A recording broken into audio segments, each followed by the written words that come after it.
سرگودا میں حافظ نعیم الرحمان امیر جماعت اسلامی پاکستان نے پریس کانفرنس کرتے ہوئے کہا امریکہ ایران پر حملے میں اہداف حاصل نہ کر سکا۔ ٹرمپ نہ صرف امریکہ بلکہ پوری دنیا میں مذاق کی علامت بن چکا، امریکہ ڈھلوان کی طرف جا رہا ہے۔ حافظ نعیم الرحمان کا مزید کہنا تھا امریکہ ناکامی ایران کے ساتھ ساتھ فلسطین و غزہ کے مسلمانوں کی مزاحمت کی کامیابی ہے۔ پاکستان میں مہنگائی روز پر 107 روپے لیوی لی جا رہی ہے، پیٹرول 250 روپے فی لیٹر ہونا چاہیے۔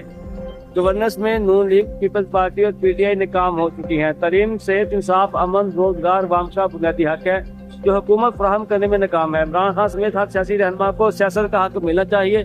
جماعت اسلامی 50,000 عوامی کمیٹی بنائے گی۔ بنو کابل پروگرام کے ذریعے عوام کے خدمت جاری ہے۔ گندم کے کم ریٹ پر خریداری سے کسانوں کے ساتھ زیادتی ہو رہی ہے۔